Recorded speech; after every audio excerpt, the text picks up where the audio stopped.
বিজয়ী হবার মূলমন্ত্র লুকিয়ে আছে গীতার বাণীতে। জীবনের এমন কোনো সমস্যা নেই যার সমাধান গীতায় পাওয়া যায় না। তাই বিজয়ী হতে কি বলা আছে গীতায় তা আজ শুনে নিন।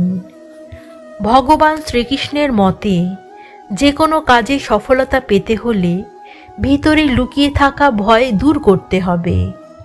আপনি যদি সাফল্য পেতে চান তবে যে কাজই করুন না কেন কোনো সন্দেহ ছাড়াই পূর্ণ আত্মবিশ্বাস নিয়ে করুন। ক্ষুধার্ত মানুষের কাছে নীতির কথা আর রাগী মানুষের কাছে উচিত অনুচিতের কথা দুই অর্থহীন। কৃষ্ণ অর্জুনকে বলিলেন, জীবন যুদ্ধে যদি বিজয় লাভ করতে চাও তাহলে গুরুর দেখানো পথে চলার চেষ্টা করা উচিত। মানুষের নিজের গুরুর অভিজ্ঞতা থেকে জ্ঞান অর্জন করার চেষ্টা করা উচিত, না হলে সে সমস্যায় পড়তে পারে। বর্তমানে দেখা যায় যে সবাই বয়স্কদের পরামর্শ এড়িয়ে যাচ্ছে, তবে এমন করা উচিত নয়।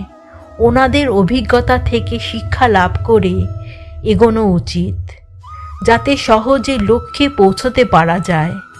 দেখা যায় যে অসাফল্য সত্ত্বেও মানুষ তা থেকে শিক্ষা লাভ না করে একই ভুল বারবার করে গিয়েছে। এর পরিবর্তে অতীতের ফলাফল বিশ্লেষণ করে শিক্ষা লাভ করা এবং সেই অভিজ্ঞতার সাহায্যে জীবনে এগিয়ে যাওয়া উচিত। রাধা রাধা।